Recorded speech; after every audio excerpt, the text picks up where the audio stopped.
welcome to Diced Onion, a Warrior podcast. We're your hosts, Angelo and Mike Haggerty, welcoming you to another look at another episode of the great show, Warrior.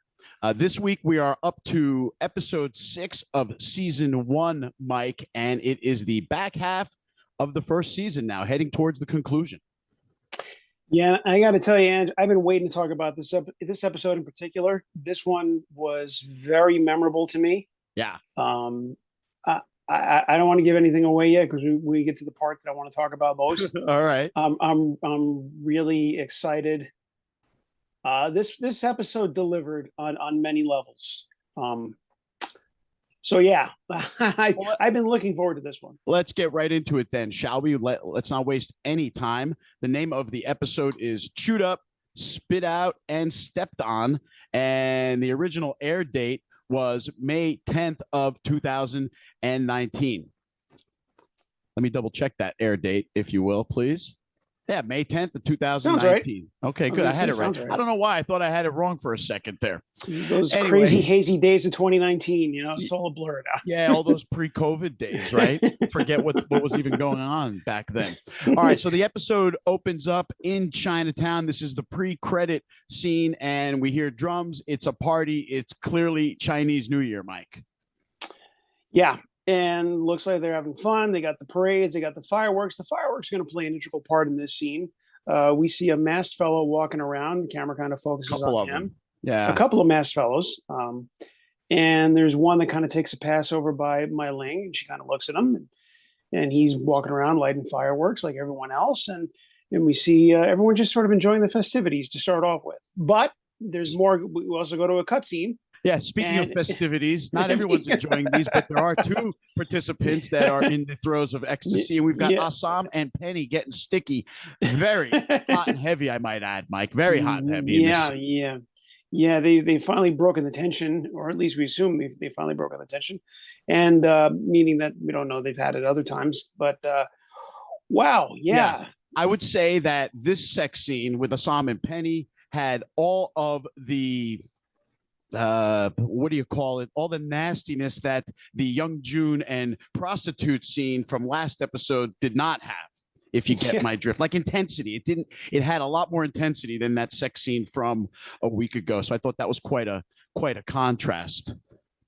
Yeah, contrasting the sex scenes with the prostitute so far have been, I don't want to say mechanical, but just you kind of know it's a business transaction, and it speaks to their acting because there is a difference. I'm trying to find the words to explain the difference between the prostitute sex scenes we've seen so far in this, but I got the sense that they really cared about each other, I guess. Yeah, they're really into each other, these two. You can clearly see that.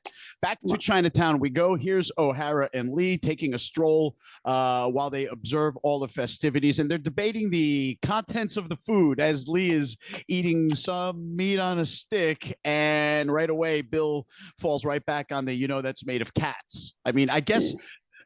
as I was growing up, I've always heard that, Chinese food has cats in it, like, that stupid thing. But I guess it goes all the way back to that far, late 1870s.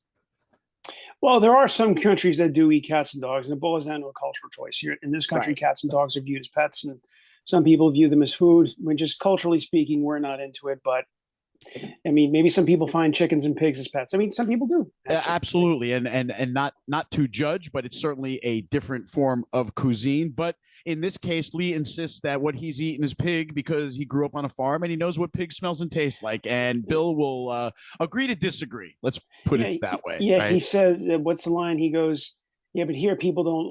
Lee says lots of people here eat dog and cat. And O'Hara says, yeah, but they probably don't like it. And right. Says, you're sure about that?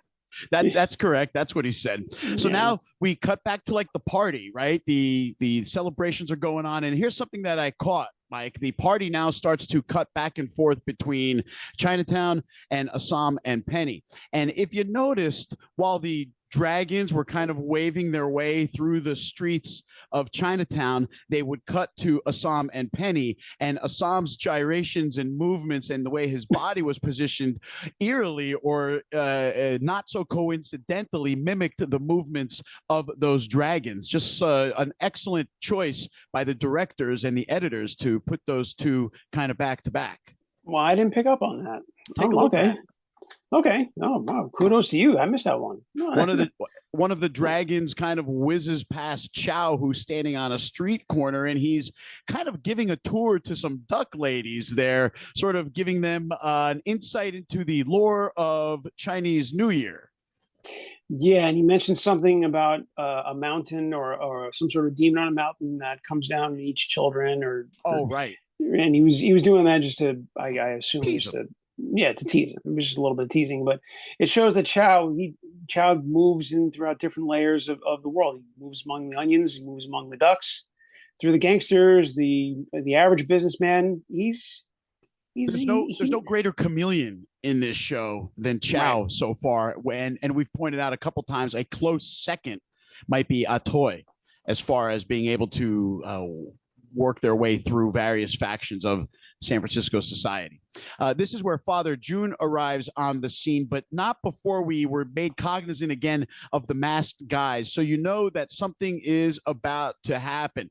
Father June arrives on scene. He sits down on sort of a viewing stage, a platform, right, where he gets a good view of the parade. Tension is building, though, here. It's building between Assam and Penny as we keep cutting back to them. And then it's also building on the streets with the masked guys, isn't it? Right. If I could just backtrack for a sec, did we acknowledge the part where O'Hara walked past Atoy?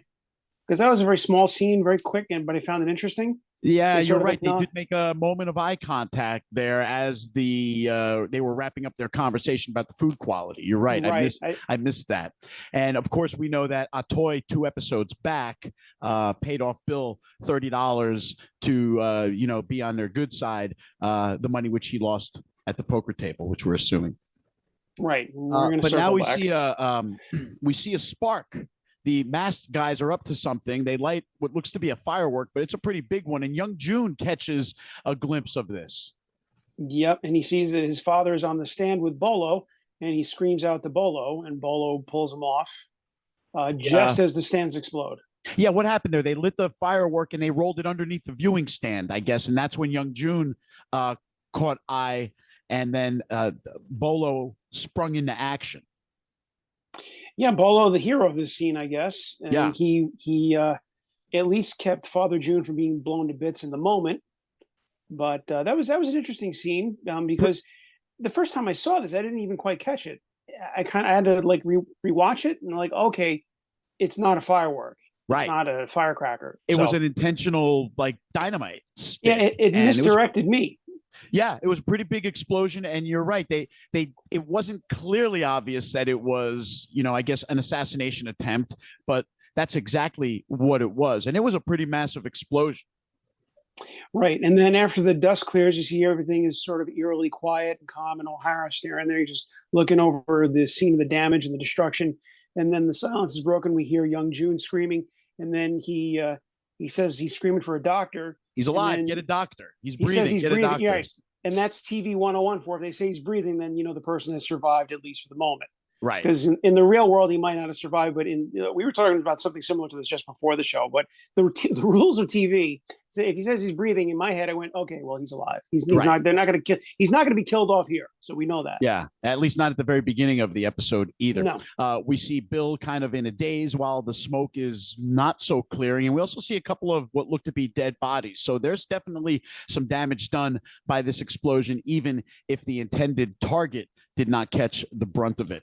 We cut away to the opening credits, and when we come back from the opening credits, we are back with Assam and Penny, who are sharing some pillow talk, or I guess in this case, bathtub talk, because they're sitting in the bathtub together telling stories. Assam telling a story. He tells a key story here, doesn't he, Mike, to Penny? He reveals a big part of the entire plot of his relationship with Mai Ling. Yeah, he tells the story of how his sister ended up married to that guy. We had heard about this, getting dribs and drabs, and then we finally get the whole story that Apparently, Assam was in a fight with a local warlord's son. He caught the wrong punch. He killed this other person, and the warlord demanded revenge. He wanted to take the father's farm, and his sister stepped in and offered to marry him as a way to keep the peace or keep them from taking their farm. She sacrificed herself, and we now know that that's the whole story. And Assam feels guilty about that. But then Penny tells him, she goes, women can take care of themselves. Right. She goes, your sister knew, basically implying that your sister knew what she was doing. That might be the case. And part of this also was that Assam was threatened with death by Sun Yang, who is essentially the warlord that Mai Ling had to marry. It's interesting to me that Penny would have that opinion, or at least vocalize that opinion, when we already know about her that she also is, in a sense, in an arrangement to help a family member, and married to the mayor so her father can get that big contract. So we get the backstory now, at least completely, about Assam, where he killed the wrong guy in a fight. He was kind of itching to brawl. He heard this one guy was the best, and Assam killed. And apparently Assam said the guy died by hitting his head on the ground, not so much from any of the punches. So that's, again, a misunderstood, crime, so to speak. And his sister had to bail him out. Yeah. We cut away now from Penny and Assam to Bill, who comes home from his shift. This is after the explosion. He's all bloodied up. He's got like the, powder dust on his gunpowder on his face. And who's in his house holding his baby? But Jack Damon from the casino. Right. And that is a little more than an implied threat. He's showing up his house. Me out. Yeah, he's saying, I know where you live. I know your family. And I know how to get to you. It was a very subtle, very well played scene. Again, some of the best scenes in the show, it's not even so much the action, but it's the subtext of, like, right. In this scene, I'm just letting you know, I know where you live. That's reminded me of the scene in The Sopranos when Christopher had the guy's dog and he said, hey, your dog is scared. And the guy didn't even know the dog was out. And that was the mob's way of letting the coach know that they can get in his house anytime they wanted. This was the same thing. Right. Very similar. But Bill doesn't like it. No. And nor should I don't blame him. And, on a side note, can I just say the guy who plays Damon, it looks like he's wearing some sort of makeup to me. Like, he doesn't look like, I look at him and I kind of half expect him to turn into some sort of demon. I don't know. There's something about him that's just off-putting to me. This ain't From Dusk Till Dawn, Mikey. Right. I get that vibe. Like, I'm just about to see you turn into a vampire. And he's kind of flipping me out a little bit. I've looked at the actor's picture. He's a good-looking man in real life. Just, I don't know, something in this setup, in this show, Damon looks weird. I'm genuinely a little creeped out by Damon for some reason. And I think we're supposed to be. And that's exactly why you're creeped out by him. The guy essentially wormed his way into Bill's house. And Bill tells him, you're in my fucking house. And Damon just reminds him of his debt. He reminds him that the 3 weeks are up. It's time to pay, or the White Mountain awaits. And we remember the White Mountain from a couple of episodes back. It's not a good ending for Bill. Bill doesn't want Bill lies here and says he's got the money. Right, but he doesn't want to give it to him now. He wants to give it to him at Banshee later that evening. It looks to me like Damon ain't buying that line either. No, but I think ultimately he knows killing him in broad daylight in front of his family in a house is a no-go. So he's probably, I'm getting the sense that he's going to go along with it. Right. Because even gangsters have their limits or know their limits, or should know their limits anyway. So I have a feeling that Damon, I agree, he doesn't believe him, but he's not going to do anything right now. Right. And so the agreement is, let's meet at the Banshee, 10 p.m. tomorrow night.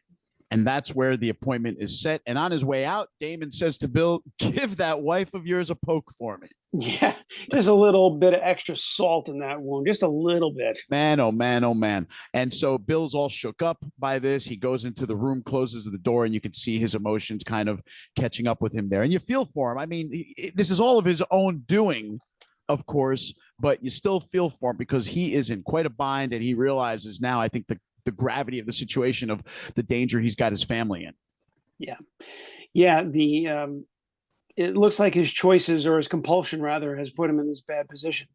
And it speaks to we put ourselves in bad positions and we make choices, and sometimes we don't make the right choices. And of course, common sense says when he got the money from Toy, just pay off your debt and then you're done. But then we wouldn't have a good episode.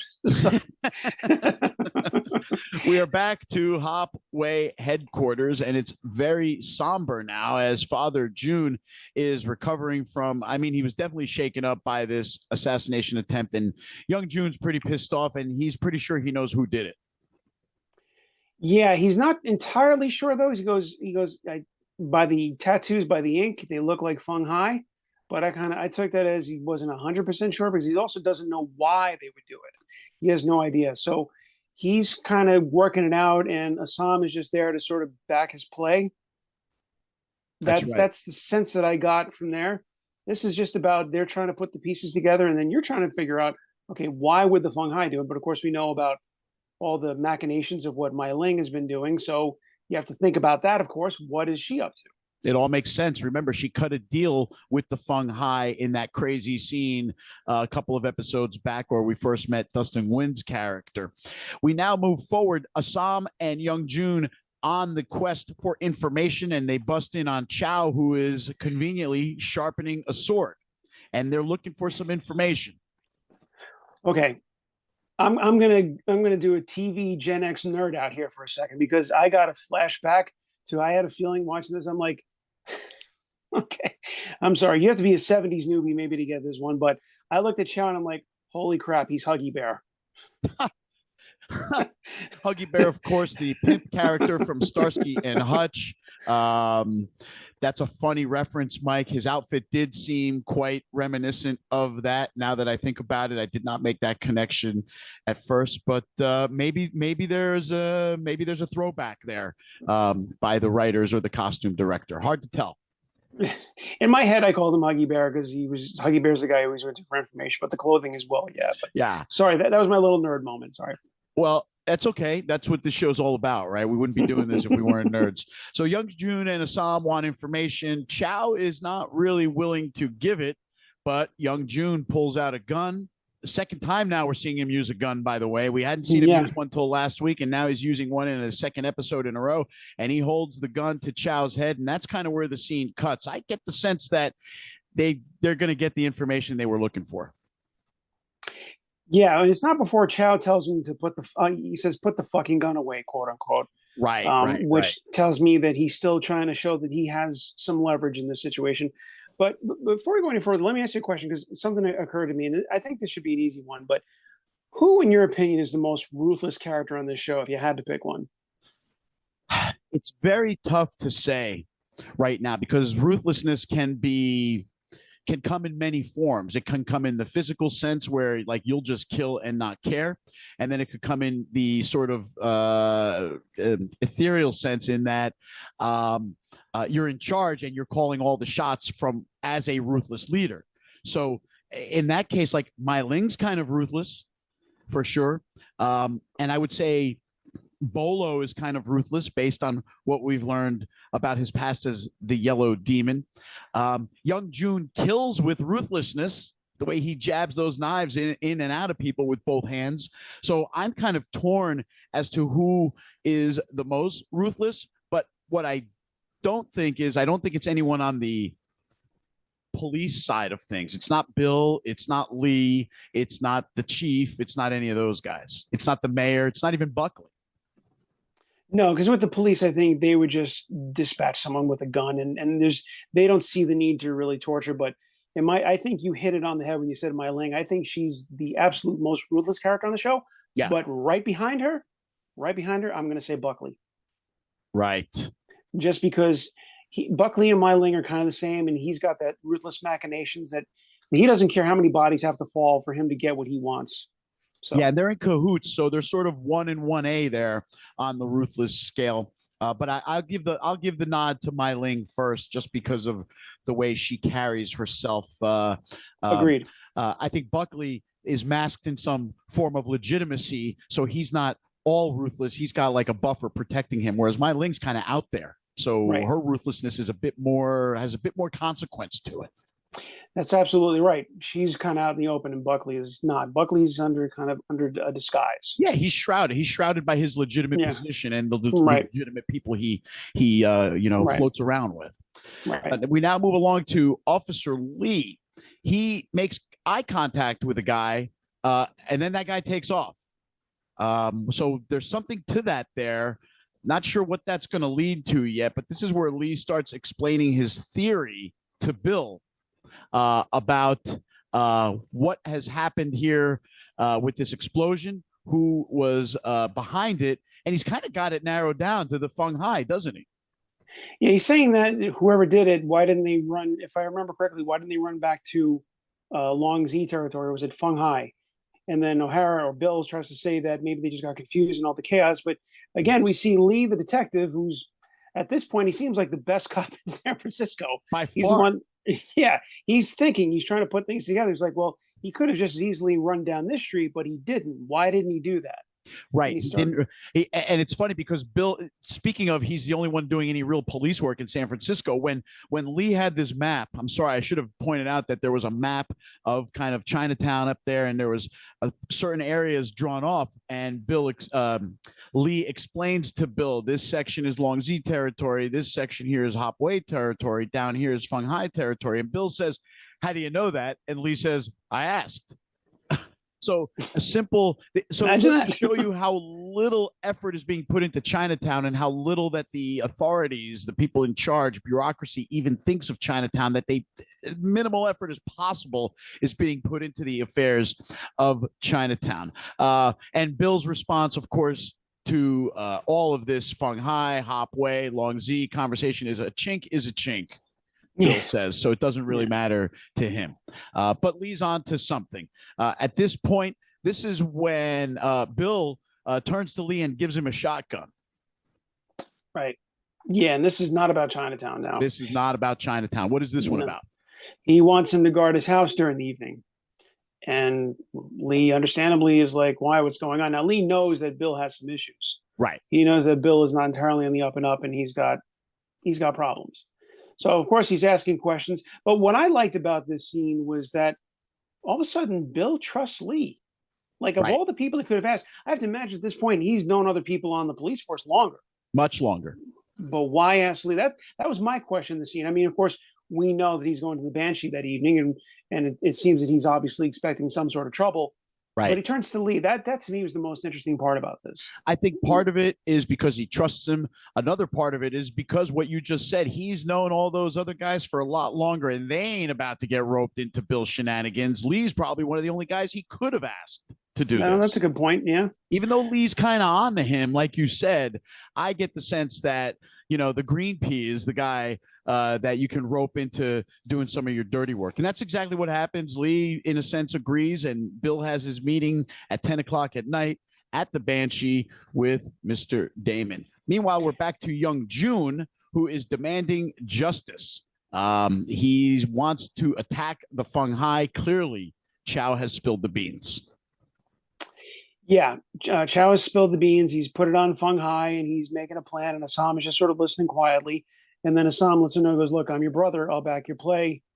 And then he says something to the effect of, "Until it all goes to shit." And then it's every onion for themselves. Right. Assam backs young June. And even more interestingly, I think for the first time in these 5.5, 6 episodes now, we see Bolo and Assam are on the same page. They both agree that it is time for the Hop Wei to scrap with the Long Zhi. Right.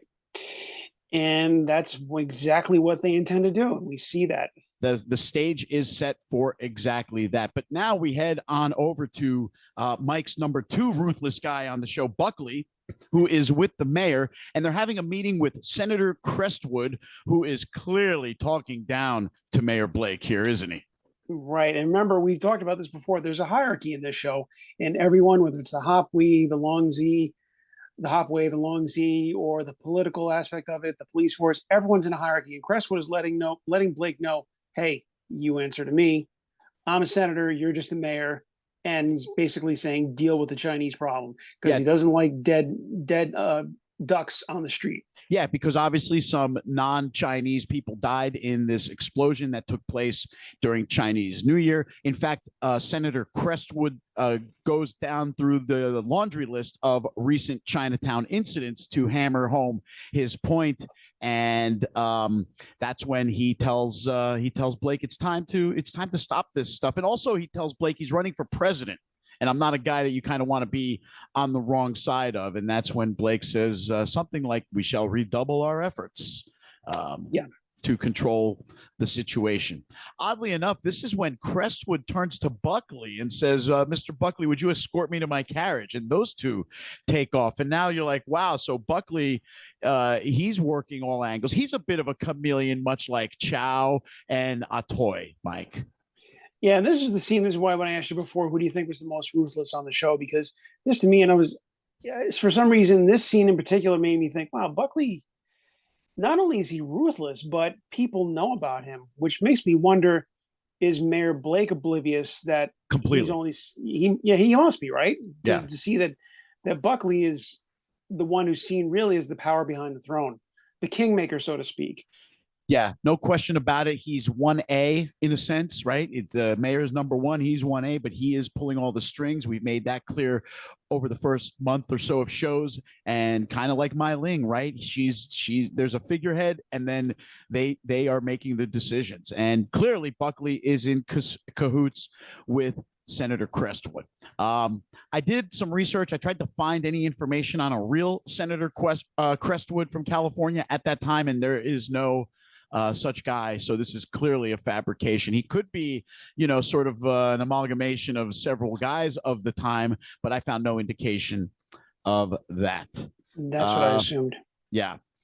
Next scene is we see the roulette wheel. We're back at the Feng Hai Casino, and in busts the Hop Wei. It's young June, and he says, Happy fucking New Year. No, you got me. Oh, man. Yes, he did. And by the way, that's when I knew officially that this episode took place, because I kind of suspected it was New Year, but I wasn't 100% sure, because this is the first time, unless I'm wrong, they acknowledge it in this episode. Yeah, that is the first time you actually hear the words Chinese New Year. I don't think they mention it any other time. But with the dragons and the fireworks and the type of celebration they were portraying, we've seen it enough times to know what the Chinese New Year party looks like. And by the way, this scene is going to take me to my homage for this episode. I try to find an homage in every episode. I got one here. All right, great. So in this scene now, it's Bolo, it's young June, it's Assam, and they're pretty much cleaning house and slicing throats with their hatchets, with their guns, and it's a pretty intense fight. Wait. Oh, man. Okay. Go ahead. Okay. Well, I kind of wish you hadn't said gun, because it's going to take us to there's a funny moment at the very end of it, if you remember. And it's actually part of my homage. Well, go ahead. Hit me. Okay. So, if you remember the final guy that came out, and young June pulled out a gun and shot him. And then Assam says, you had that this whole time? Right. You could have saved us all this work. You could have just shot everyone. But that's not my homage. My homage is this, because what this scene reminded me of in particular, the guy came out and he started doing the stuff with the knives and reminded me of Raiders of the Lost Ark. Remember the scene? That scene where he pulls out his gun, Indiana Jones at the end, and just plugs the guy in the stomach after never displaying a gun at all in that fight scene. I saw that in the movies, by the way, Raiders of the Lost Ark. And when that scene happened, where Indy just pulls out the gun and plugs the guy in the gut, the whole theater roared with laughter, man. It was great. 42 years ago, and I could remember that still. Oh yeah, that's arguably one of the best scenes in the movie. Actually, not even arguably, it is one of the best scenes. Yeah, it is. Back to this fight scene, it's pretty much over. Like I said, they cleaned house, but the scene ends with Bolo just completely covered in blood, and he certainly looks totally at peace with it, like he's good with it. Yeah, and then young June says, God damn, Bolo. Yeah. Like even young June, who's used to seeing carnage and blood, is just like, wow, Bolo, holy crap. But Bolo's like, just takes a swig out of the bottle. He's good to go. All right, we're at the Banshee now, and here comes Bill, and he's holding 2 beers. He heads over to Mr. Leary, and he brings Leary the beer, and Leary already is questioning what's going on here, right? Yeah, and O'Hara Bill lays out his case. He's got a gambling debt, and Damon, he wants him to talk to Damon for him and work it out. Not sure exactly what he wants out of Leary, but Leary is no dummy. He's not just muscle. I think this scene, probably more than anything so far, has shown just how smart Leary actually is. He's not just a thug, because he knows what Leary's asking. He goes, "I'm sorry, you're not a good bet, so I'm not going to take my chances on you." It's funny when Bill brings him the beer, Leary looks at him and he says, "That's the second beer you've bought me tonight, Bill. I can't help but think there's going to be an ask." Right. And that's when Leary says, "I need you to help me with Damon." And he asks him what the problem is. And he explains, right? He says, "Listen, I owe him some money." And that's when Leary tells him, "You're a bad bet. I'm not going to vouch for you." Bill knows what he's doing here. He accepts Leary's declination on the surface, and he says, "I understand. What can you do? You know, I guess I'll just figure it out and deal with Damon and the Chinese," or something like that. And that's when Leary says, "What do you mean?" And he goes, "Well, you know, Damon, he works for the Chinese at the Shanghai Casino, and I thought you knew that." And Leary's like, "No, I didn't fucking know that." And so right there, now Bill just turned the tables back in his favor by spilling to Leary that Damon works for the Chinese, and Leary does not like that at all, because what self-respecting Irishman is going to work for the Chinks? Right. And if you remember what Leary said, he goes, "What?" And then Bill repeats himself, and then Leary says, "No, I heard the words that you intended for me to hear." So he knows what Bill is doing. Right. That's a good point, Mike. I remembered that line when he said it, and I was like, wow, that's really good. Like, he is clearly telling Bill, "I know what you're up to. Even though it's working, I know what you're up to." Yeah, it's working, but I know exactly what you're doing. Because to him, no self-respecting Irishman would work with the Chinese. No. He doesn't like it one bit. We now cut to the Long Zhi, or Mr. Long Zhi, and he's clearly in the dark about everything, because he's talking about, well, if this execution or assassination attempt on Father June's life could happen in the open, then maybe any one of us are a target. And that's when Li Yang and Mai Ling sort of exchange that side look at each other, sort of behind the old man's back. But the old man is he's up to her. He knows, because he asks her, "What did you do, Mai Ling?" Right. That was one of my favorite parts here, because right off the bat, now, just like we just saw Leary is no fool, we see that Long Zhi is no fool either. He knows that his wife is doing something. Right. So kind of the same thing, actually, kind of back to back. And that actually just occurred to me that both Long Zhi and Mr. Leary, neither one are anyone's fools. The writers are very good at putting the characters in similar situations in back-to-back scenes in this show, in this series. They do a really, really good job of that. We now move ahead. We are back at Bill's house, and Lee is sitting on the porch with the shotgun, and here comes Mrs. O'Hara with some food for Bill, for Lee. She has a sandwich, and he, of course, with his Southern hospitality, says, "Thank you, ma'am." And she asks him about her husband, and I forget exactly what he says, but she knows it's a lie. Again, much like it's just dawned on me now, just like Long Zhi and Leary, she's no fool either. Correct. So that's 3 scenes in a row, really, where someone's trying to pull the wool over someone else's eyes, and the other person's not having it one bit, and they're not afraid to let the other character know that they're not having it, but yet the other person still goes on with their lie. So it's sort of like, we'll agree to let your lie stand for now, just because it's suiting the situation, right? Right. But, and Mrs. O'Hara, I'm sorry. Go ahead. I was going to say, Mrs. O'Hara says to him, she goes, something to the effect of, "You better learn to lie better." And then he takes a bite of the sandwich. He goes, "Oh, it's very good, ma'am." She goes, "See, you're learning already." Yeah, see. So she knows he's up, and she says something else like, if you're gonna lie, you learn from Bill, or something. Like, she tells him a line like that he's working next to the king of the liars, in a sense. Right, which also indicates that she knows her husband's not being truthful with her. Right. So we now are back at the Banshee. It's 10 p.m. Do you know where your gamblers are?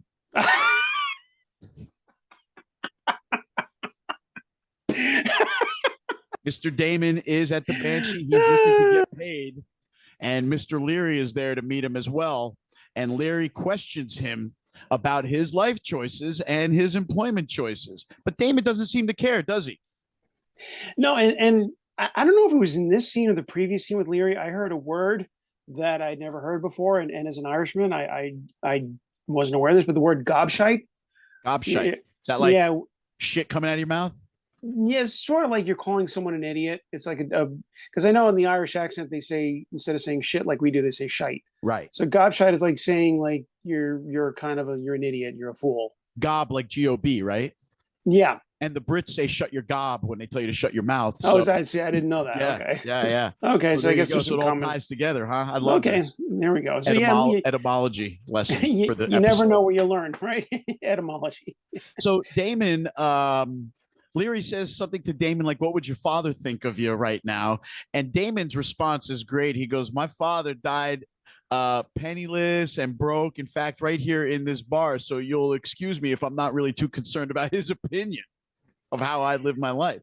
Yeah, and he takes some shots at Leary too. He does, doesn't he?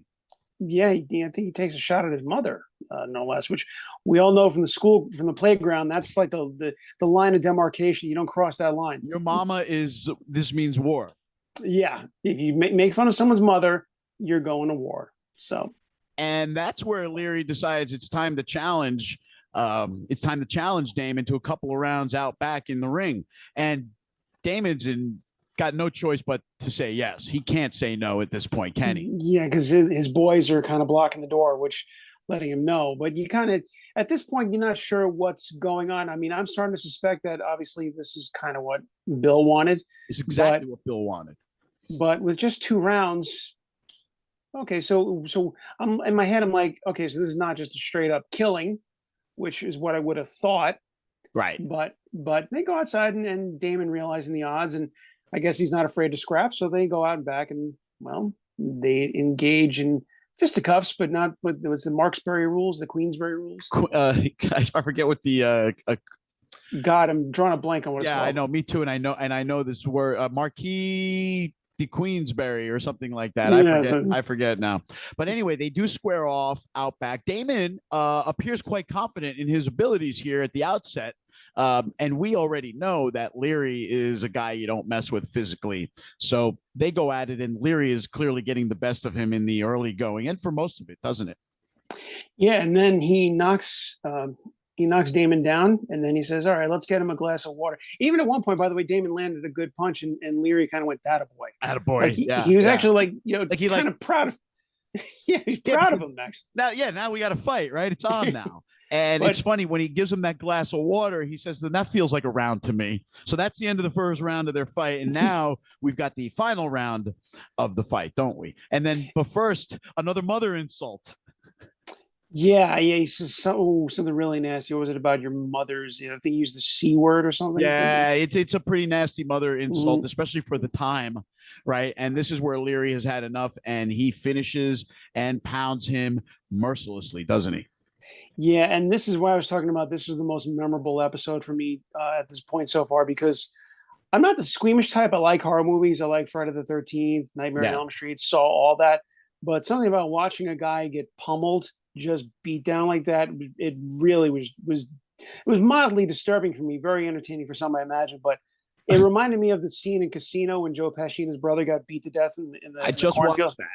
Oh yeah, it's been on cable this month. Yeah, and this scene was tough for me to watch. Yeah, and then for this show, I watched it twice, 2 more times, and it was just it was really tough to watch. Yeah, so he takes a merciless beating, Damon does, and his face is like beaten to a pulp. It's mushy, it's soft, he's misshapen, he looks like the Elephant Man, he can't breathe, you hear him wheezing, and he's begging for mercy. And this is where Leary tells Bill that he's going to be the one to finish the job and kill him. So there is going to be a killing here, but Leary says to O'Hara, "I'm not the one that's going to kill him. You're going to kill him." And that's when Leary and his boys abscond, and they say, let's give the guy some time to locate his balls. Okay, well, here's my question though, because Bill was clearly as disturbed as I was by the beating. He says, "Stop, you're going to kill him." So that to me was like, okay, I guess Bill didn't want him killed. So then if he didn't want him killed, what did he want? No, I think that that's like buyer's remorse right there. is what that is. Bill knew what the consequences was of his actions when he went and set up Leary to be his bulldog here in this situation, because Bill knew he was not going to be able to handle Damon. And there's no other outcome. I mean, what happens? Like Leary said to Bill, if you let him get up and walk out, the Chinese are going to take care of him. They're going to give him their herbs. They're going to heal him. And then he's going to come back. And who's he going to be looking for? The guy who pounded him or the guy who caused him to get pounded? So finish him. And that's why Bill had to finish the job that he was hoping Leary would do. But Leary's too smart for Bill. He took the bait, but he's not biting completely. Right. I thought that was very well played by Leary. Yeah, very well played. Slick, very slick. Yeah, he said, basically, you want to do your dirty work, do it yourself. Yeah. So now we hear Damon gurgling. I mean, he's literally gurgling. You hear the blood like building up in his throat and in his nose. And he's asking Bill for mercy. I won't come after you. I won't come after you. And Bill's holding, I guess, sort of like a ball-peen hammer or a mini sledgehammer or whatever. And or was it his cane? Was he holding Damon's cane? No, it was a little heavy. It was a heavier piece than that. It wasn't Damon's cane. It was a bigger piece of metal attached to that stick. And so at first you're like, oh, Bill's showing mercy because he like holds his hand out and he pulls Damon up, and Damon even says, oh, thank you or bless you or something. And that's when Bill just rears back and totally finishes him off, just pummeling him with that ball peen hammer viciously. Yeah. Yeah. And this was really tough for me to watch. Yeah. But at the same time, I know why he had to do it. At that point, he had no choice. Yeah. Yeah. I mean, it's either that or you get you and your family out of town because they're going to come looking for you. Yeah, he had to finish the job because he knows what the consequences are now of not finishing the job. Leary explained them very succinctly. And so he does finish the job, and Bill is huffing and puffing. It's taken a lot of energy out of him, probably mentally and physically as well. And we get a really cool overhead shot of the scene where it's dark. Bill is kind of like on his hands and knees. Damon is sprawled out dead, and there is just a massive pool of blood spilled all over the street there where Damon is lying dead. What a really hardcore scene, Mike. I say to this point, this is the most gruesome death of this season to this point. We've seen a lot of people die violently, but this one, just watching someone getting beat to death and begging for their life, that was tough for me to watch. Very entertaining, but tough to watch. Yeah, both of those. Yeah, I couldn't look away, but it was like one of those, I had to look, but I didn't want to look. But yeah, it was tough. And also we see obviously that now Bill has crossed the line. He's crossed into another territory. We can assume that he's maybe killed people before, but now we know it for sure. Now he's got literal blood on his hands. Yeah, and we've seen Bill already dabbling in sort of the outer fringes of, what's on the right side of the law and what's not through the bribes and some other things that he's been up to. But this one really takes the cake, where he is directly responsible for setting up a murder and then actually committing the murder. So our Sergeant O'Hara is not the golden boy at all. No, he's not. He's not a model of police benevolence. No, not one bit. He's not winning any awards. No. We now see Father June and Long Zhi meeting. So it's the two senior members of the Tongs, the leaders of each. They shake hands and they actually exchange some pleasantries before getting right to the conversation. And this is interesting. Long Zhi accepts full responsibility for the attempt and vows to renew the truce. Yeah, that I didn't expect that, but that speaks to that. Obviously, Long Zhi didn't know what was going on, right? And but he knows that his side is wrong. He obviously says to his wife, "My Ling, what did you do?" Right. So he's trying to kind of work out what his wife did, but this sets up a conflict with him and My Ling because obviously he and My Ling don't want the same thing, and we've known that, but now we really see it come to fruition. Yeah.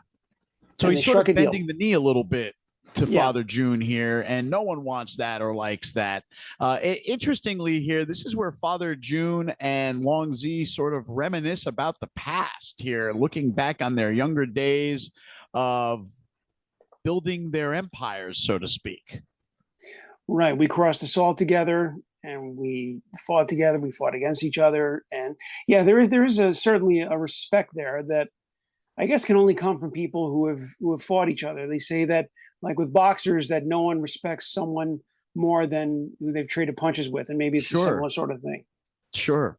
And at that point, I believe that Father June and Long Zhi have kind of an agreement here in place. But Father June demands satisfaction, doesn't he? Because he knows it was ultimately the Feng Hai and the relationship that the Long Zhi had with the Feng Hai, which caused this assassination attempt. And Long Zhi agrees, doesn't he? He does. And Mai Ling doesn't look too pleased at this because it's obviously working against her interest. So now the question is, what is she going to do about this? Right. So the two senior members shake hands. And as they walk off, young June says to Father June, they try to kill you and you shake his hand. And Father June says, only to say goodbye. Interesting.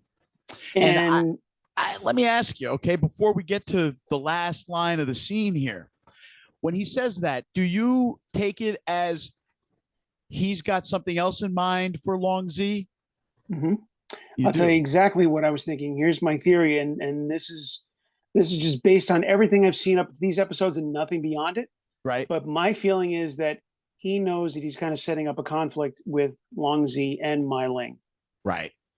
I feel like he realizes that because everyone knows about Mai Ling, and he said, I took that from that as well. I took that exact same thing as you, that he knew what he was doing by shaking that hand very publicly. Right.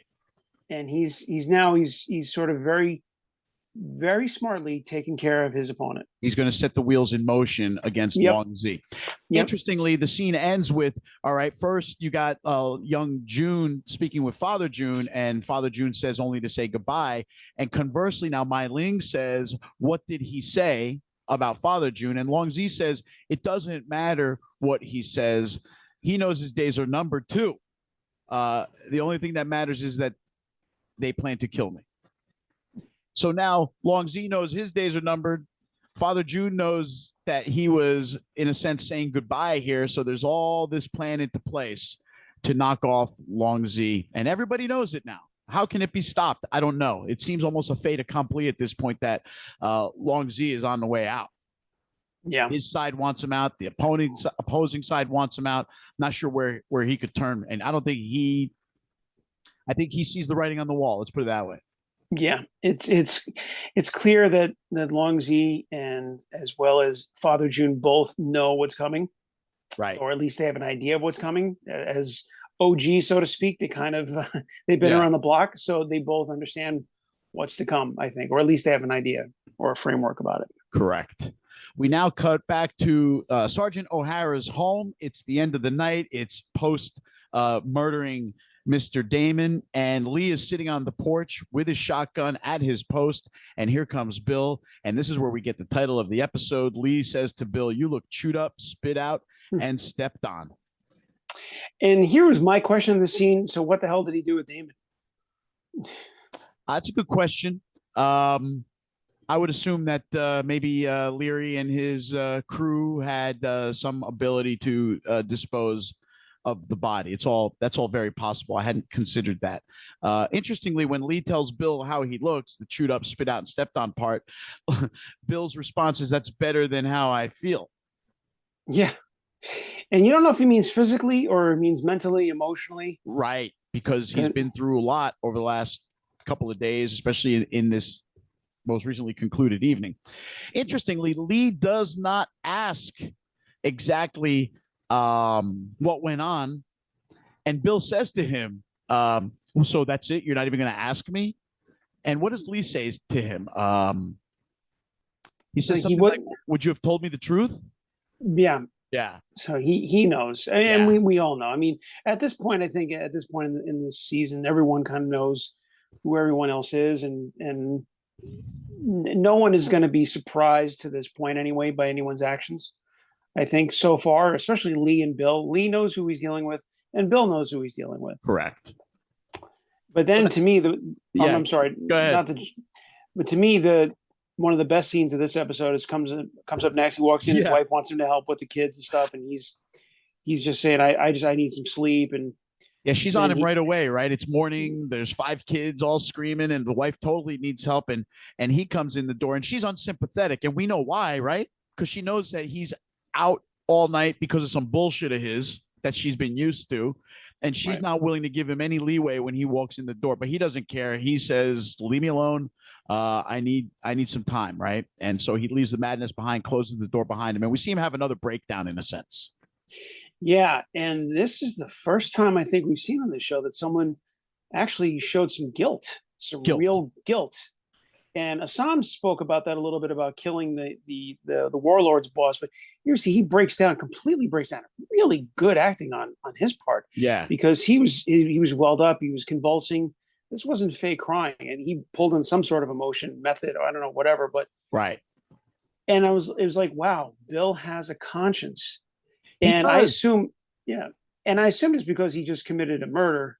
And he killed a fellow Irishman. I don't know if that matters to him anymore. I don't think that part matters. He took a human life, and I thought this might have been the best scene of the episode. I know I say that a lot, but I think this one was, because this one tied it all together. Because you're like, oh wow, maybe there is some good in Bill. You see that there's traces of goodness in him. I think the horror of it all, Mike, is what kind of settled in on him as he closed that door. And as he's like sobbing and breaking down, we see his badge kind of out of focus there in the forefront of the screen. Yeah, I forgot about that. Good point. And by the way, I don't know if we said this, but Damon was a former cop himself, which I didn't know that. Yeah, he said it in the previous episode. If you recall the episode that he was in, he mentions about being a cop and then going off to Chicago to be a Pinkerton, but it was too damn cold. And then he came back, right? So there it is. And that's how the episode wraps up, Mike. This was another good one, wasn't it? It was. It was a memorable episode for them and for us. Yeah. Good stuff. Thoroughly enjoyable. 4 episodes to go now in season 1. And you just got to wonder where all this is going, right? You've got the 2 tongs about to square off. You've got Bill now, the sergeant in charge of the Chinatown beat, totally beholden in a sense to Leary. He's now an owned cop through all this. Lee is kind of up onto him. His wife is kind of onto him. The mayor has his problems as well. The only one who seemed to have a good time this episode is Assam and Penny. Or at least Penny did. Yeah, I think Assam had a good time too. Yeah, I think he did too. But that wraps up this week's episode, Mike. I really, like you said, this was a good one. They're all good. I was glad that we were back in the familiar scenes of Chinatown and San Francisco after last week's bottle episode. So I'm looking forward to getting with you again next week for episode 7. I can't wait. I can't wait. I'm actually, when you just said there's only 4 episodes left, I got a little sad when you said that. But. I know, right? If you're enjoying our work, please like and subscribe to our channel. That way you get all the notifications when a new episode of Diced Onion is released, just like this one, which will hit YouTube very shortly. But until next week, Mike, thanks a lot. This was great. See you My next pleasure. week, everyone. Thank you. We're out.